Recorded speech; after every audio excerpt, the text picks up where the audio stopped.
Okay, welcome everybody. This is our fifth installment of having Peter join us for a live streaming event in our Facebook group. We have Judy as well with us today. So extra special with two of the BTC people here to talk to us about BTC topics for the next hour. I'm Don Newman. I teach algebra and pre-algebra to 7th and 8th graders at Boys Latin School of Maryland, which is a private school located in Baltimore, Maryland. And I'm one of the admins of the Facebook group. I'll let the other admin team members introduce themselves as well, and then we'll get started. Hi, everyone. I'm Abigail Bates, and I teach high school in the Central Valley in California. And I'm the other admin of this group, and we're here with a few of our moderators as well. So, Carrie, if you want to introduce yourself first. Hi, I'm Dana Carey, and I teach 7th grade in Nashville, Tennessee.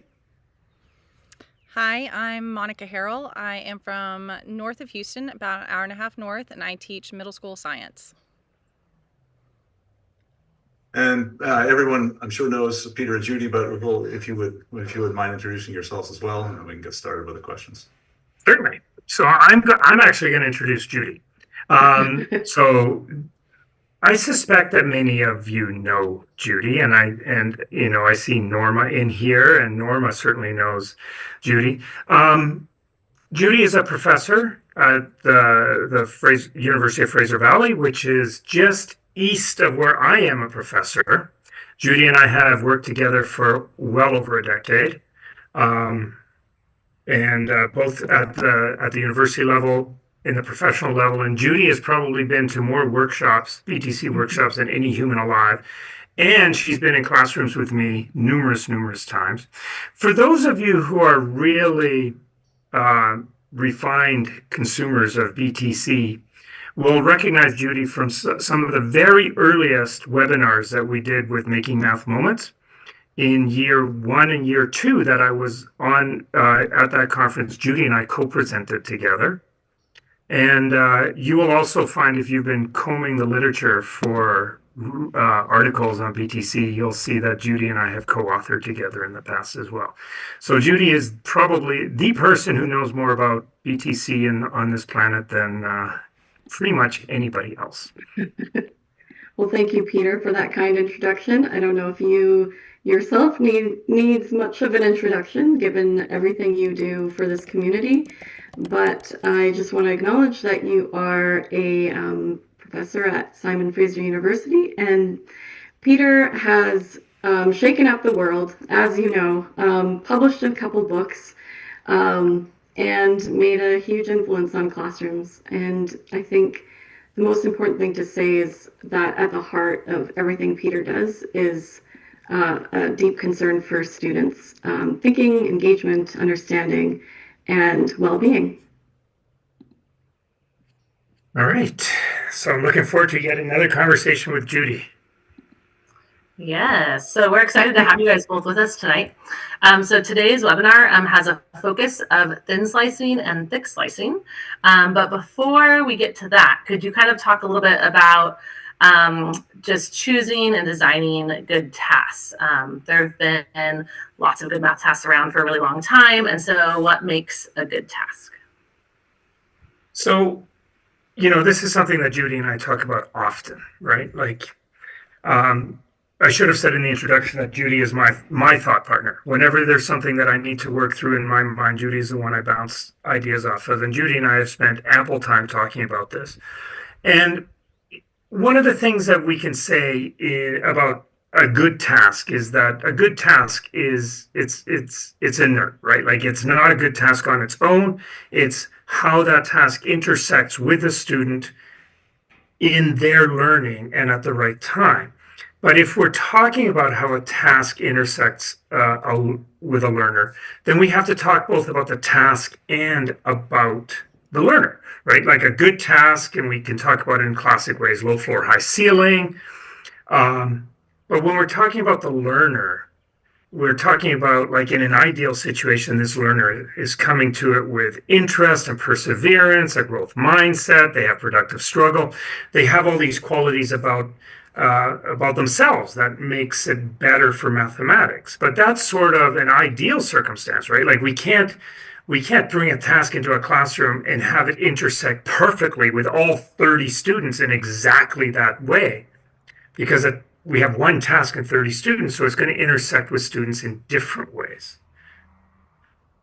That maybe is where Judy can pick up on some of the things Yeah, and for this. well, and I think to add to that, it's also a good task is often full of rich context as well, right? So strong context, a good story, that really brings students around to start connecting with it. And so as you're talking about where the task intersects the learners, we do find that is often a great starting place, right? And it doesn't have to be that starting place, but when we work with learners in various contexts who haven't experienced thinking classrooms, there's a really important aspect of context there.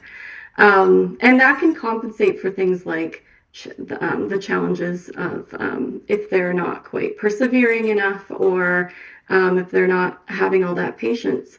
So some of the contexts I've worked with, one is actually just as simple as water, asking students about how they use water and going from there. There's actually a really neat numeracy task called Water, Water Everywhere, where we talk about brushing our teeth and how much water is used. You can find this task on the website under numeracy tasks. And that one gets really interesting because they're trying to save the water. And I've also brought in stories to it. So for example, The Water Walker by Joanne Robertson is a book that can be read in advance of that. Another one that was really, really cool, and this is really one of those inspiring moments that really inspired me, was the moonball example. And I think this deserves a screen share. So I was in Hawaii watching a class that Peter was co-teaching. And I think you can see my screen, yes? Not yet. Oh.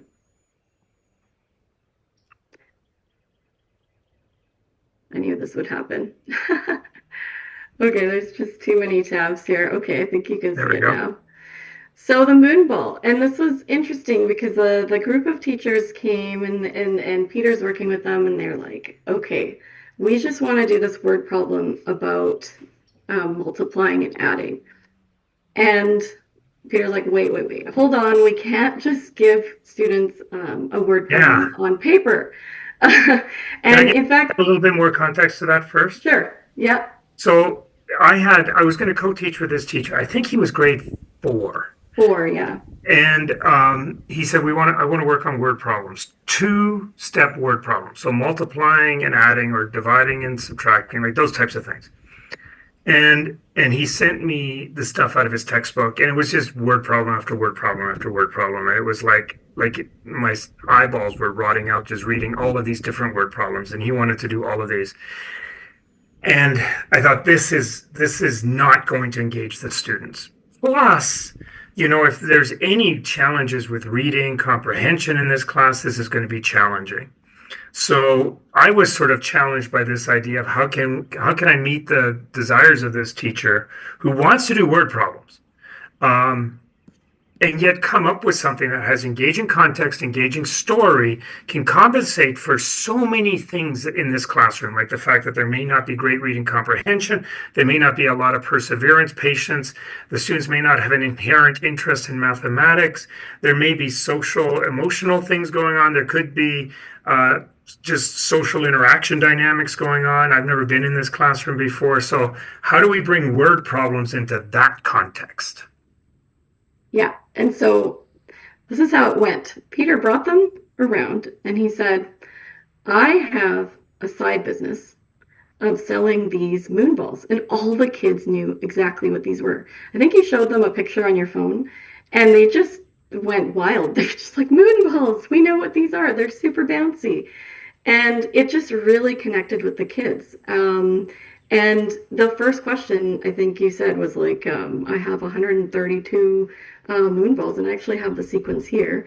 Um, I'm getting a shipment of 6 boxes of 12, and And then it figure it was, out. And yeah. then just, yeah. And so thin slicing through it was, okay, now I have another 9 boxes of 12, and I have another 5 boxes of 9, da da da da da. And they're just so in it. They're so excited at every step of the way. And at one point, you come in. Hold on, before that point, all of this is done verbally, right? Like I'm just telling this story, and then when the group finishes, I'm walking around going, "Oh, I just got another text from my manager. We just got another 5 boxes of 9 coming in. Oh, good news! We just sold 10 boxes of 6." And these kids, and it was all verbal, and the kids were working like passionately about this and trying to figure out how many moonballs were in stock now. And I was worrying about if we were going to have enough stock and we better get some more in and big sale coming and all of this stuff. And they were just 100% invested.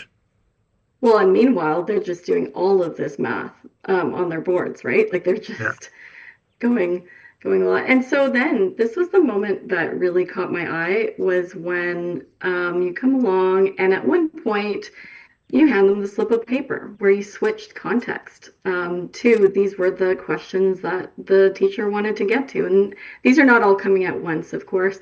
But what happened was, and I have this little moment in my mind of these kids just jumping up and down, so excited. They're like, we're going to do t-shirts now? And they were just, yeah, it was incredible. Like, I'll just never forget the energy in that room. And the teachers that were observing were just blown away by the fact that, like, here I'm handing these students a slip of paper with a word problem on it. And as Judy said, they're jumping up and down. They're so interested in this. And there's just this example of how context story can just bring to life something, but at the same time, and it compensated for so much diversity in this classroom. Mm-hmm. And so this was an example where students were prompted, right? Like they had hints and extensions given, but it was scaffolded in such a way that they were super engaged. I think we can also look at some examples where we have the opposite, where we give a big task that is just so engaging and so rich and has so much to go for it. And I think we've all experienced those tasks like 3D tic-tac-toe, or tax collector, or those really big ones that students will keep just thinking on their own, even without any extensions. One that we can kind of refer to throughout the day, throughout the webinar here, is this example of ski trip fundraiser. Oops. Which is also a context one, but I think this is different in the sense that you have a set of data. You have a story about kids going on a ski trip and they're going to be fundraising this money. This is what they get. All the money that they raise must be applied to the cost of their trip. And there's a bunch of constraints. Every person must go. Have they raised enough? And so if you look at the data, and I think some of you may want to play around with this, there are some really interesting pieces in here and choices that have to be made. Peter, do you want to say a bit more about how this task came to be? Yeah, so this task is probably 20 years old. Like this was one of the very first tasks I ever created when I was working around this idea of trying to get students to think. And what's so interesting about this task is that there are 10 students who are part of the ski club. They've been doing this fundraising. And what we wanted was a task that was had both a deficit and a surplus at the same time. So you can sit there and noodle over the numbers if you want, but I can tell you this, there's not enough money. They haven't raised enough money to cover all of the expenses. But many students have raised more money than they need to cover all the expenses. So we have a deficit in the sense that we're actually $200 short, but there are several students who have raised more than what they need. So how do we decide how to get that other $200? And one of the things that's not clear here is that for this task, when we have the students working in groups of 3, we've actually removed 3 of the student names. We removed Hillary's name, we removed Carson's name, and we removed Sukhpreet's name. So those are 3 blanks that the students have to write their own names in so that they become more invested in this task. And what's really interesting about this task is, as Judy started to say, this is just one of those big tasks that the kids are just going to work at and work at and work at. And they're not going to, and they just keep persisting and persisting and persisting. And if you try this task, the first thing that they're going to say is that, well, there's 10 kids, we're short $200, everybody pays $20. But whoever's name is in Hillary's spot and whoever's name is in Sukhpreet's spot will very quickly object to that, because we've raised more than we need. So now we got to come up with another solution, and then another solution, and then another solution. And then Carson pipes up and has all sorts of reasons why they were only able to raise $10 and so on. And they just, every time they have an answer, and this is what we hope for as teachers, right? We hope for as teachers that students come up with an answer and then they keep thinking. And that's what happens here. They come up with an answer, and then you watch them. They kind of come up to the surface with an answer, and then they dive back in and they go through it all again, and then they come up to the surface with another answer, and then they dive back in, because at every moment they have this sense that they can just do a little bit more to make it even more fair.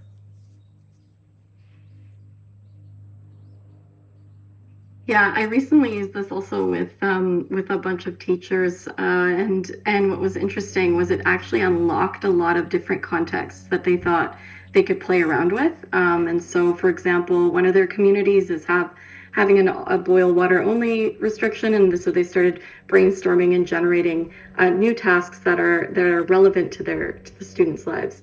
You can see this allows students to just sort of go in different directions and keep getting prompted, and every now and then they need a little bit of guidance. But there's not a lot of this sort of pre-planned hints and extensions. Right. So like if we were to sum this up, sort of, the first task that Judy shared, the one about the moon ball, is something that we would refer to as thin slicing, right? So thin slicing is this idea that we're just going to gradually increase the complexity as we move through the lesson. Right? Each task is just a little bit harder than the one before. It adds a little bit more complexity or requires a little bit more work, a little bit more thinking.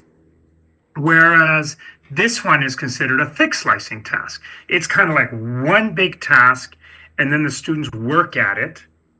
And then if they happen to get through it, there will be an extension of some kind, but that extension in and of itself will be another thick task, right? So some tasks are these sorts of thin slice tasks, and some of them are the thick slice tasks.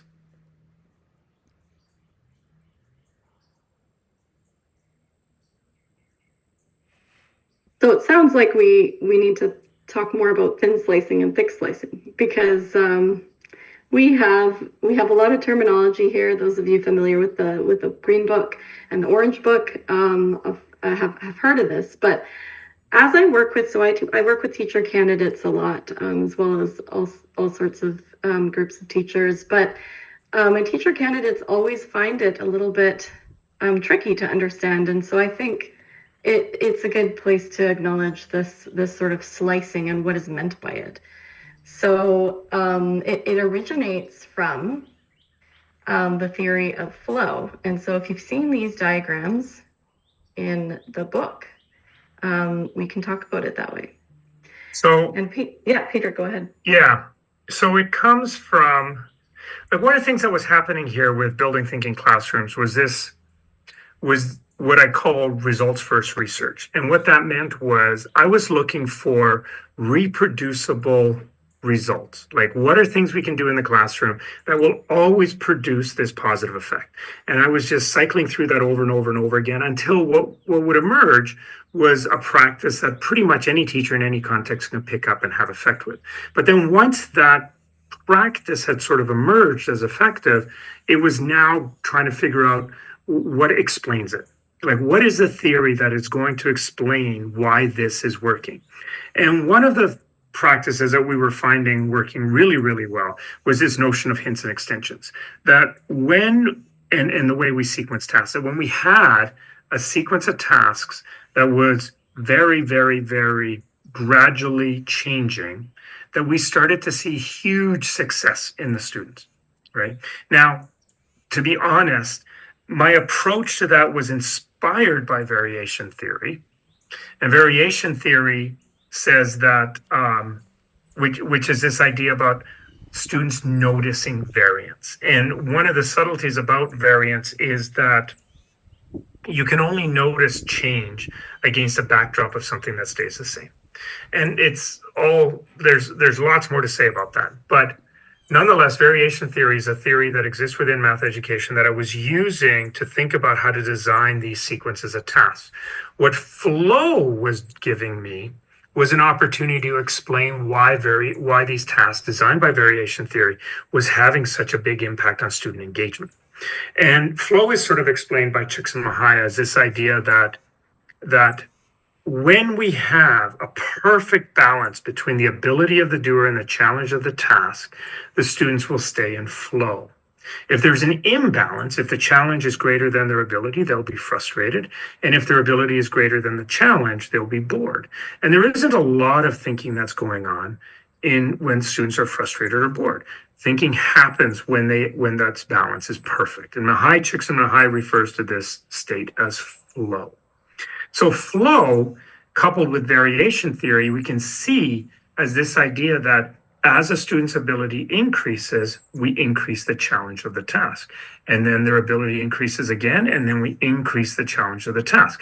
And this is the basis upon which thin slicing is built, right? It's built in this idea that I'm going to put up the guardrails. I'm going to make sure that the students stay inside this band of flow by just really carefully varying the challenge of the task just slightly to keep pace with their growing ability. And when we do that, each change is very small, but the change over time is absolutely massive. And then we take students from, for example, a few weeks ago in Palm Springs, I was working with a group of grade ones, introducing fractions to them for the very, very first time. And it was kind of like I just wrote up 1/2. I drew half of a chocolate bar, and actually I drew half of a chocolate bar, and I asked anyone if they could name what portion that was, and somebody knew it was a half. And I asked somebody if they could tell me what that looked like, and they told me what it looked like. And then I wrote out the words. And by the end of the lesson, every student in that class was able to I could draw a picture, and they could turn it into a fraction, and they could write out the words for it, and I could give the words and so on. So by the end of the lesson, we had gone so far, but each task was just incrementally more challenging. So this is this idea of flow inspired by variation theory. Yeah, and it also really emphasizes this sort of access point and extension point, so that all learners are thinking all the time. And I think that's such a powerful framework for that. And I just want to acknowledge that flow and thin slicing and thick slicing can be used in two ways. You can either use it as a sort of analytical tool. So something happens in your classroom, and now you're going to reflect on, what was that little moment of frustration I saw there? And how did they, self-manage that? Or what did I step in to do to manage that? And if you're thinking of this framework of how can I, if they're in frustration, how can I decrease the challenge or increase their ability? It just gives you a really powerful tool in practice. And I'm sure a lot of you have seen this, but for myself personally, this has been a key method of analyzing situations. But it can also be used to design and plan for situations for flow to happen. So, and this is where we connected, Peter and I, about this topic, because something I've noticed is that people go off and they try the tasks that we have done with them in different settings, and then they're like, oh, but now what? Now what do I do? How do I achieve that flow state for my learners? And so I think part of this has to do with just trying it and then seeing what happens. But the other part is ensuring that we have that backed that train up and allowed for the access to the concept enough so that we get everyone on the train. If we start too high, we've hit frustrations. It's really hard to peel it back. So it's a really nice framework for both planning and analyzing. But I'm always interested in the nuance. And so I think where I wanted to go with this was what happens when we play around with this and see thick and thin working in different ways together. Right. But before we go on to that, let's talk a little bit about thick slicing, right? Yes. So like I see a question here, is tax collector a thin or thick slice, right? So thin slicing, I kind of given an example. I can give another example. Tomorrow I'm co-teaching a lesson with Kirk. It's a middle school lesson.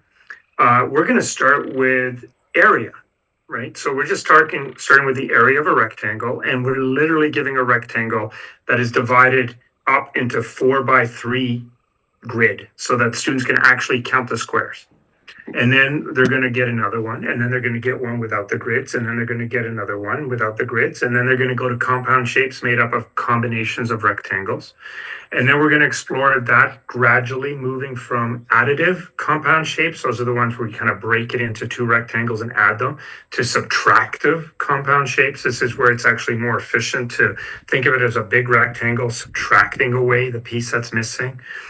To what we call translational compound shapes. Translational compound shapes is where you have a rectangular shape where a piece has been carved out, but there's another piece elsewhere that is exactly the same shape. And the students will start to notice that if we just remove that shape and translate it to this spot, we're back to a rectangle.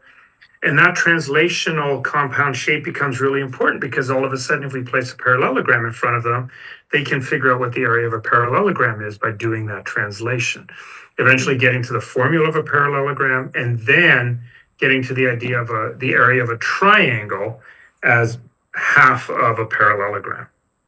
So, like, having students come up with the area of a triangle formula through this progression is a really long journey. It's come really far, but each step is very, very minor. Like going from a rectangle where all the grids are in to a rectangle where there is no grid.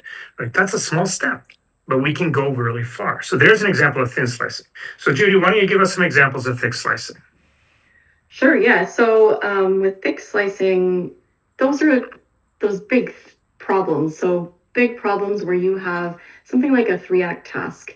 And I'm just trying to show the thick slice here. Something like a 3-act task, something like 3D tic-tac-toe is a really big, thick problem where we're not giving a lot of those little scaffold extensions. If you're not familiar with that one, that's the task that some of you may have seen.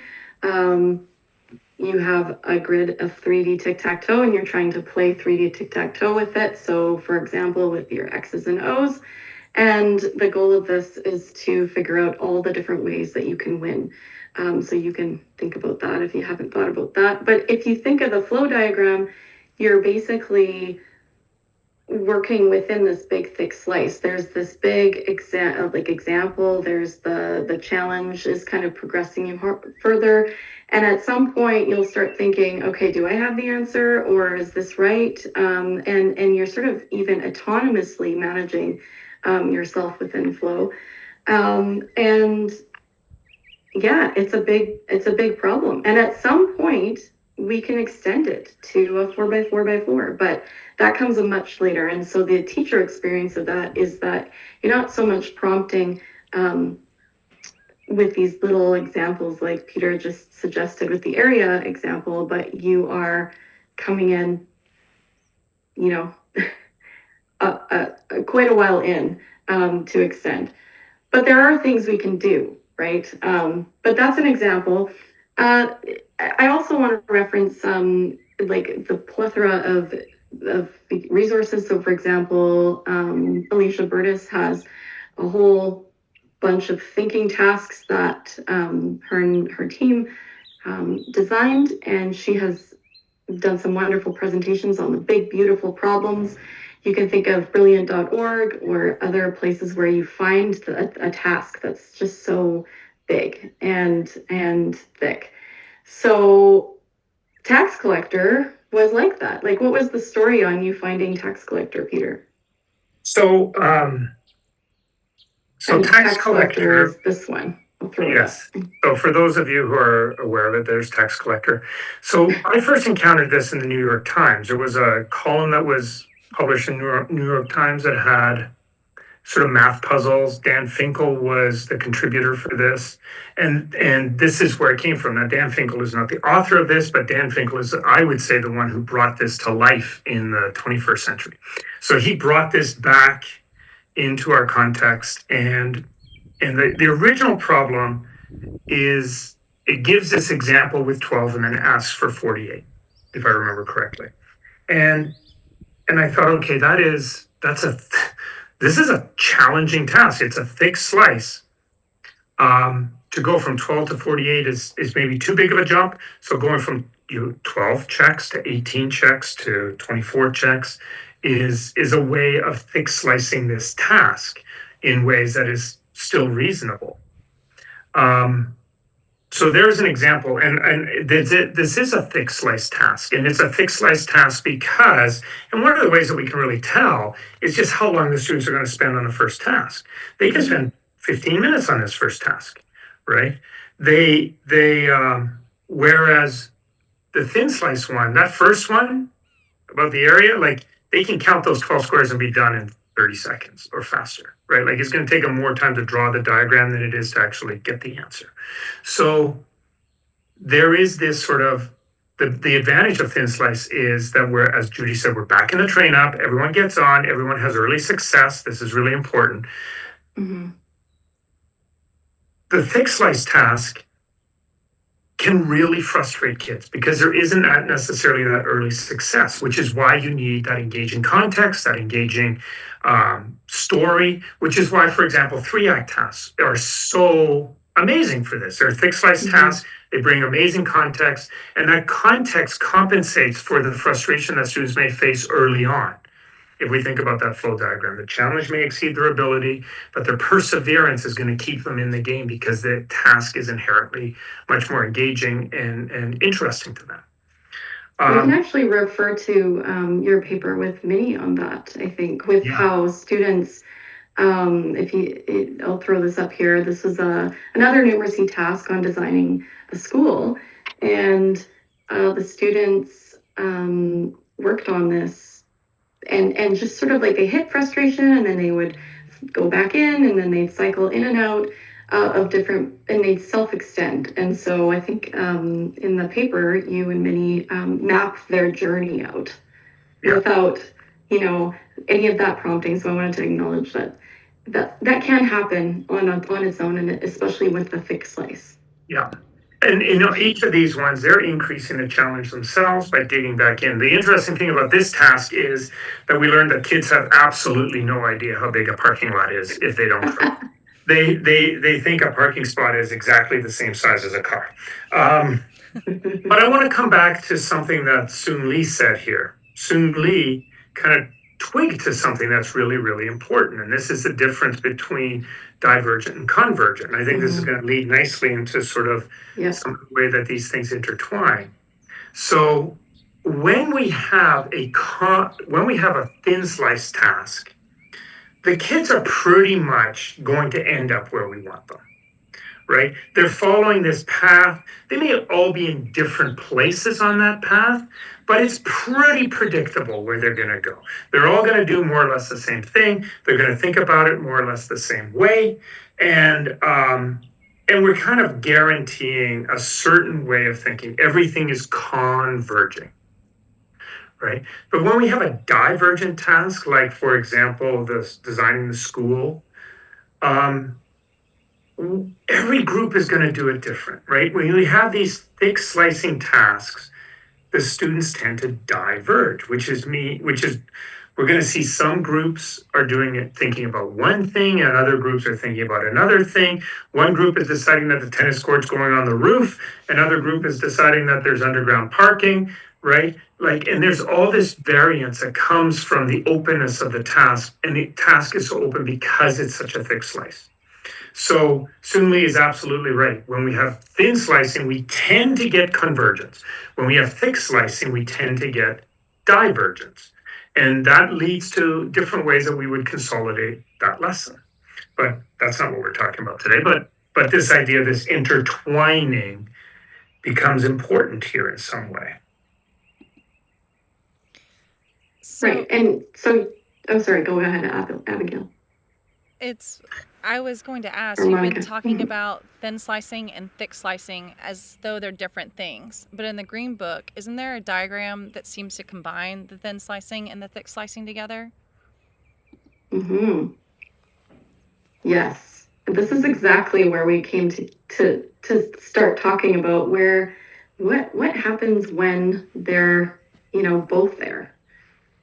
And so here's the diagram from 4.5, and how this is an example where you have thin slicing occurring with thick slices jumping between the types. So Peter, you were talking about an example with a design you recently did for surface area, I think it was, with prisms.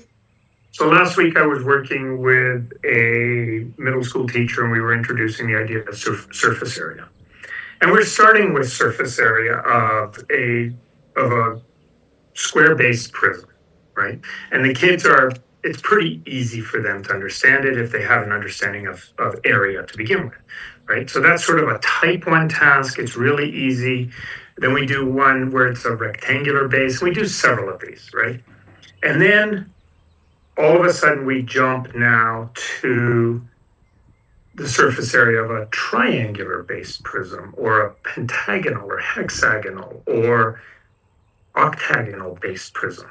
Now, they're different, right? Like, they're not that different from each other, but they are fundamentally different from a square or rectangular based prism. For one, calculating the surface area of the base is more challenging, right? And there's more sides.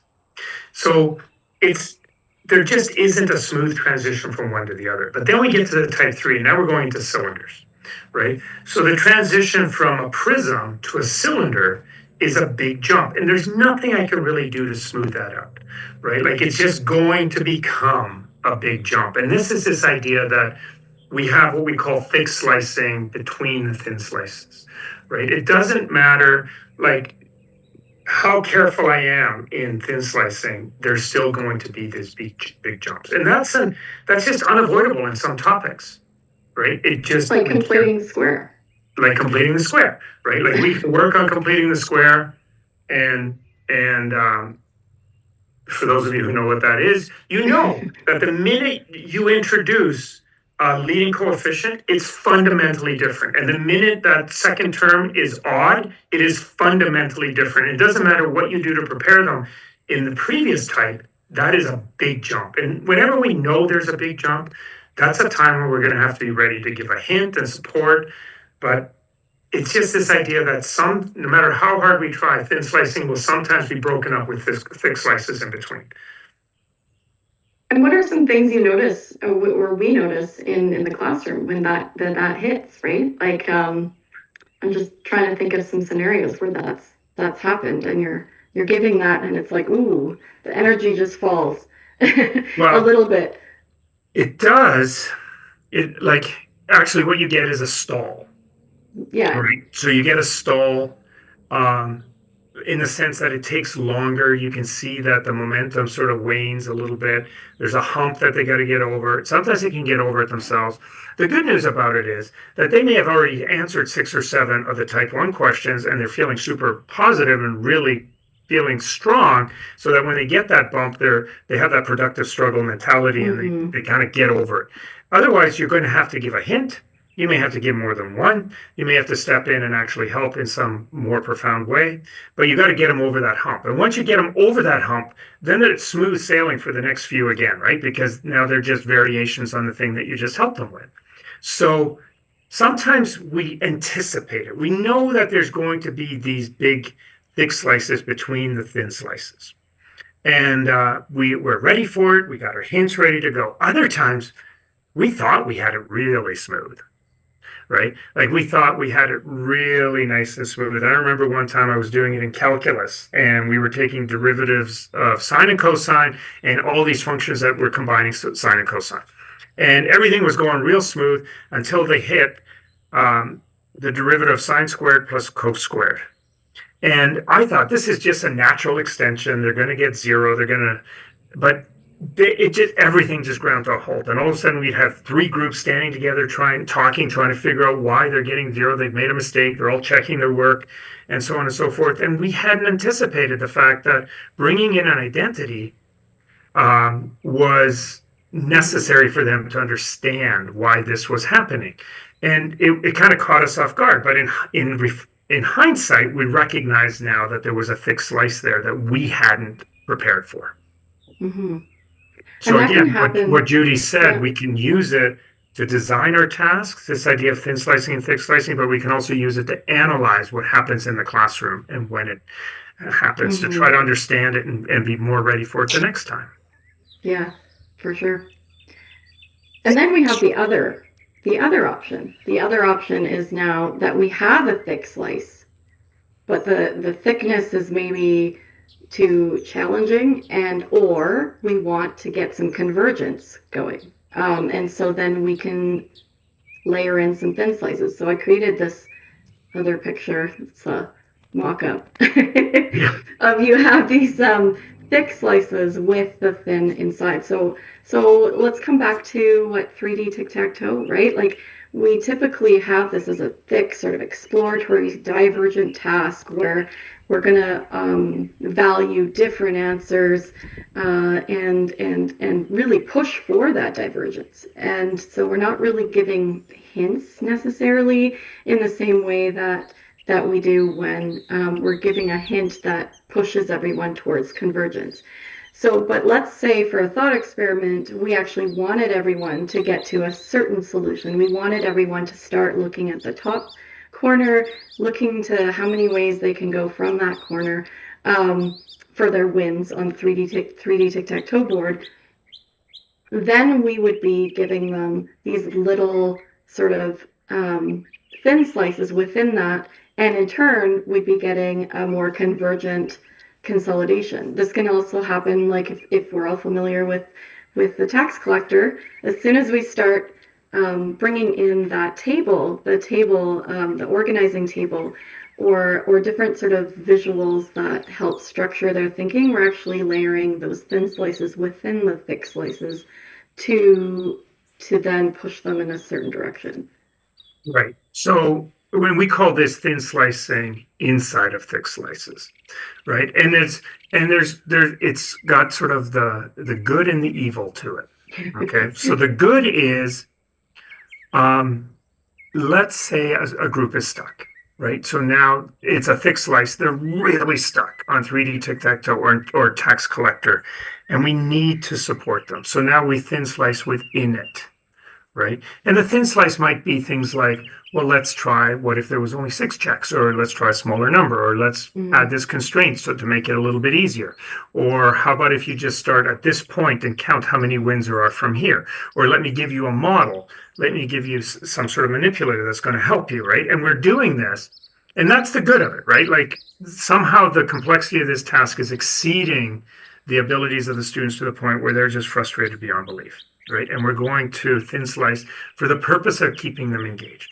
Now, when we do that, we got to recognize that they're going to kind of end up where we're converging them towards a certain way of thinking. Mm-hmm. And if we give those hints to multiple students, we're converging them to that sort of way of thinking.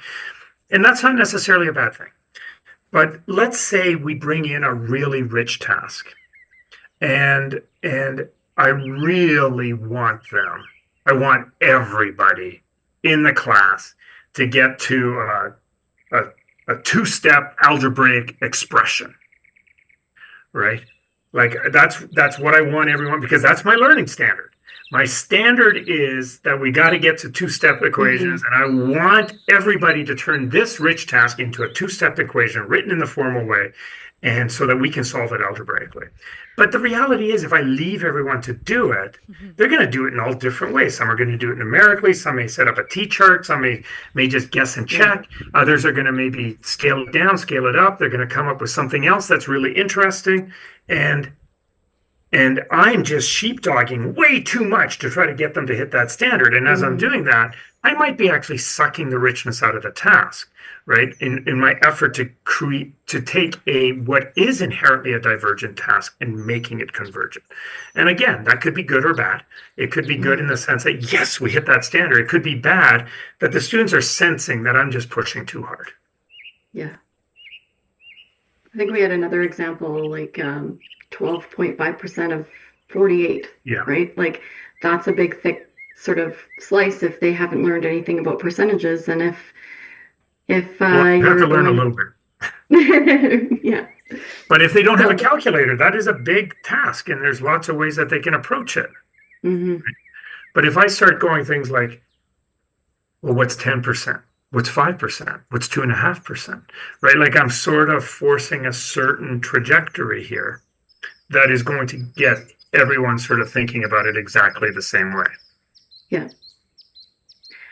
Another example that comes to mind is the classic problem of the legs on a farm, right? Like I think that one has been out and about for maybe centuries of, how many legs do I have on my farm? From all the way from pigs and chickens to whatever, cows and birds, and I find that one really fun to do with students quite often. But asking them to say, okay, how many, cows and chickens do I have if I have 142 legs, which is the standard sort of classic problem, is going to be way too big of a problem, right? And so we've scaled it back. And even so much so to actually scaling it back to how many legs do I have if I have 2 cows and 3 chickens? Like we have to start there with some students, student groups, right? Depending on what they've seen. Yeah, so that's one of my favorite tasks to do with very young students and there's an example of how having experienced that task and not go well and analyzing it backwards from recognizing where I gave something that was too thick a slice. And although the context was engaging to them, there wasn't enough early success for them to actually persist through it. That the next time I did it, because I started with there's 22 legs on the farm, how many pigs and how many chickens, and you got a bunch of grade 1 standing around looking at you. And I just recently had that experience. Yeah. But then if it's like, well, if I have 2 pigs and 2 chickens, how many legs do I have? And by the way, their number 1 answer is 4. And then just getting them past that, but building up to by the end of the lesson going, well, now I got 20 legs and I got 3 pigs, so how many chickens do I have? And then all of a sudden all the way up to I have 22 legs, what do I got? And then you have a nice twist in there. Oh, adding the leg, what about 23 legs? That was every time I've done it, I have such great memories of students just getting so caught up with how can you have an odd number of legs? Like they're right away thrown off. And I was in this one class where it was a very remedial sort of grade 9 class where this problem was very appropriate at where they were at, especially because they loved hunting. And so we started with talking about a hunting context and name all the animals, name the number of legs they have, and so on. And this one student who came late and had this attitude like, this is not for me. Like, what is this? At the end of the class, he had like secretly, they have a no phone policy, and he had secretly looked up on his phone what could have an odd number of legs, and he figured out that a kangaroo has 3 legs. Because its tail counts as a leg. And so he was so proud showing me his solution for 23 legs, and it was just such a cool experience that they went from pretty much leaving, like, escaping the class, like, what is this, to being just fully in it. I think I got called big brained after that, which some of you know that's a term these days. So pulling all this together, what can teachers do with tasks that they have planned for tomorrow or the next day or whatever, to make this all go more smoothly with, considering thick slicing and thin slicing?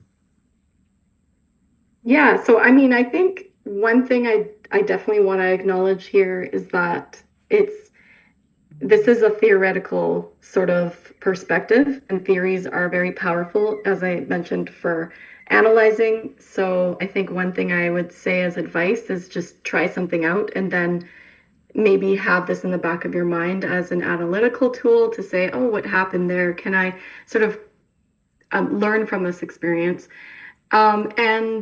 And second is, you could try, if you've been playing around with that already, is to try and look at the sequence you had last time for something and view it through this lens, to see what you could refine. But I do acknowledge that this takes sort of like an iterative trial and error process. But yeah. So I would recommend two things. Number one, so as mentioned at the beginning, Abigail mentioned, like we're surrounded, we're drowning in good tasks. They're everywhere, right? Like everybody has good tasks. Don't throw them out. Use them, right? Use them, and then, as Judy said, reflect on them. Think about them and ask yourself, okay, where were the sticking points? Could I have thin sliced inside of some of these thick slices? Because often the good tasks we have are thick sliced tasks. Can I do some of that inside to help out next time, right?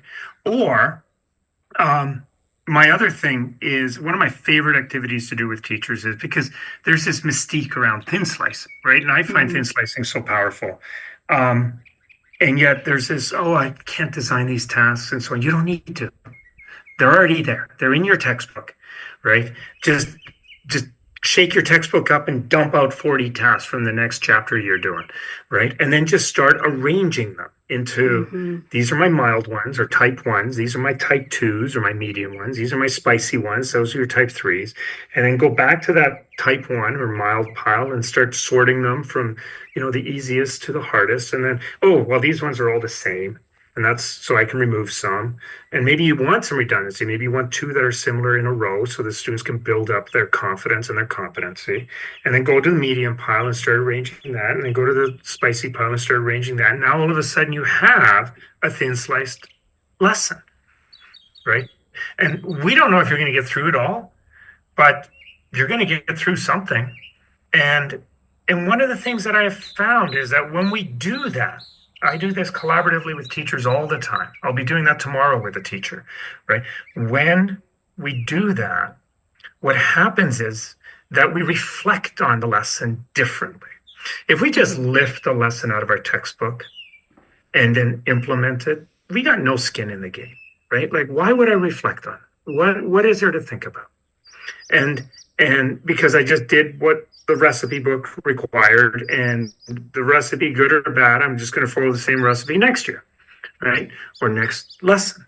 But what if I've done that sort of shaking up and reorganizing my mild, medium, spicy, and then I deliver the lesson, then I'm going to think about it afterwards. I'm going to ask myself, was that as smooth as it could have been? Did I have some unanticipated thick slices within my thin slices? Could those have been mitigated with thinner slices? If not, could I prepare myself with some hints that would help students when they hit those thick slices? Because sometimes they're unavoidable, right? Was there too much redundancy here? I could have removed some. Were they bored at this stage? I could have taken some out, right? This is what thin slicing is, and this is how I do it every single lesson that I go in and I thin slices. I just lift tasks out of the book, and then we organize them, and then we go in. Is it perfect? Ask me. 230 lessons in the last 2 years. How many times do you think I came out of one of those lessons? I'm like, that was perfect. Laminate that baby, right? Like that is zero. But how many times do you think students were sitting around the dinner table that night going, Mr. L really screwed up the thin slicing today, right? Like that was also 0. Like it's just not, it's not going to happen. But thinking about this idea that the thick slices are there when we have those rich tasks, right? That doesn't mean that we can't thin slice inside them if we need to hit a convergence, or we need to help a group. And then thin slicing is just really a reorganization of the task that is already in your textbook. But then we reflect on it, and we find through our reflection, we learn that there were thick slices hiding in there. We can maybe sort some of them out. But the second time you do it, it's going to be way better than the first, but not nearly as good as the third, right? So it's just this iterative process, giving yourself permission to not be perfect, but recognizing that the tasks are out there.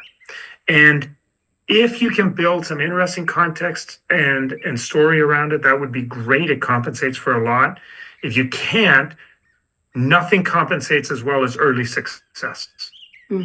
Giving students early success will give them the fortitude to keep pushing, and it's just going to get better and better and better. And Judy says that this is theoretical, but it's theoretical combined with practice. The theory has been impressed by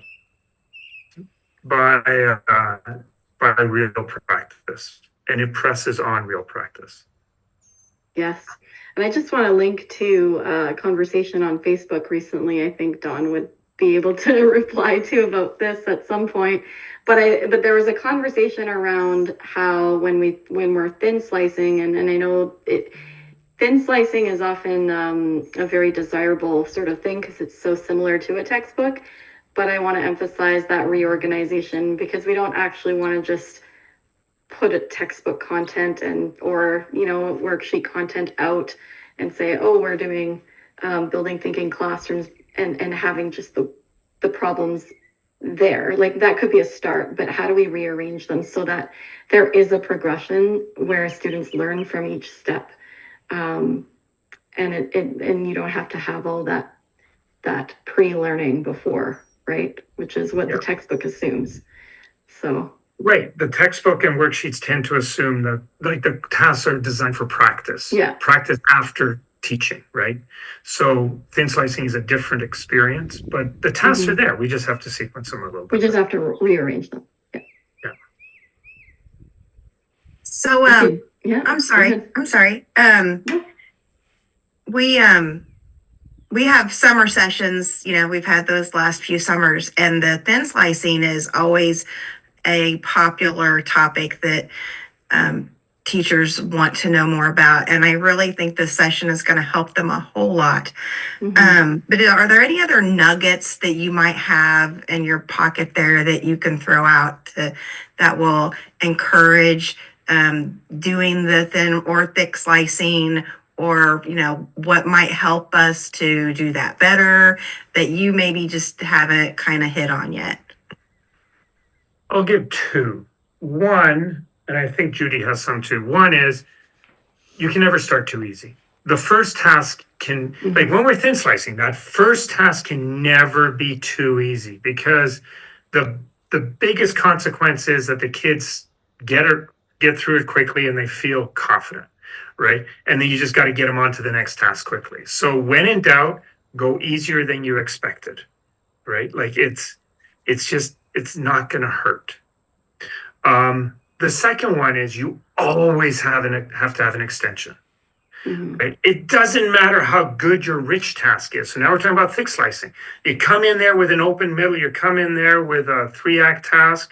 You found a great task in one of our books or on one of the websites that Judy mentioned, and you're like, this is going to be awesome, and that's great. And one group finishes in 3 minutes, right? Everybody else is taking 20 minutes, and you're like, what am I going to do with this group that finished in 3 minutes? You're just going to have an extension. Like, it doesn't matter how rich or how good you think this task is, you got to think ahead to what am I going to ask a group that finishes, right? Are we going to go to 4 by 4 by 4? Am I going to add a constraint? Am I going to change the numbers? am I going to make them come up with a variation of the task? Like I need to have something ready. You do not want to be trying to come up with it on the fly. So you may never use it, but it's better to have it and not use it than not have it when all of a sudden you need it. I think just to add to that, we can also think about the directions we can take. So we can take a task and especially when we're looking to extend. So let's take, for example, the ski trip fundraiser that we talked about earlier. Once they're done with that, what do we do next, right? So they played around with the initial constraints. So what can we do? Well, we have two kind of pathways. We can either add more numbers, right? Add more data, change the data, or we can start looking at what kinds of questions what kinds of constraints can we change? And then also what directions can we go? So for example, you could say, well, everybody has to pay something. That's going to change their solution potentially. Or for direction, you could say, what if you need to write a letter to, the president of this ski club and to convince them? And so now you're changing the direction of the task. So I think we can also think of these sort of what's referred to as modes of engagement, right? So like not just doing, but also explaining and thinking, creating a new option. And so that's another sort of practical tip. Like I know there's thin slicing, but then when you're working with a big, thick, fat task, how do we extend that in interesting ways? I do have one example that I think would be great to sort of end with here. And this is a little bit of insight into my view of watching Peter work with various classrooms. And so this was a thin slice example. And this was literally the note paper that they developed. This was the lesson plan. But if you have no sense of context of where this comes from, this will just look like a bunch of multiplication questions. But this classroom, I think it was over an hour long. And the students, were they grade 6, I think? They were grade 5. Grade 5s. It was just an unbelievable energy. And this was the lesson plan. So it doesn't really take a lot. It's also about the way you launch, right? All of those facilitation techniques. You can listen to the podcast with Megan. This is not just about the task. It's also how you launch, how you facilitate. And you can compensate for a lot of the sort of little parts where that flow isn't quite working by the way you facilitate.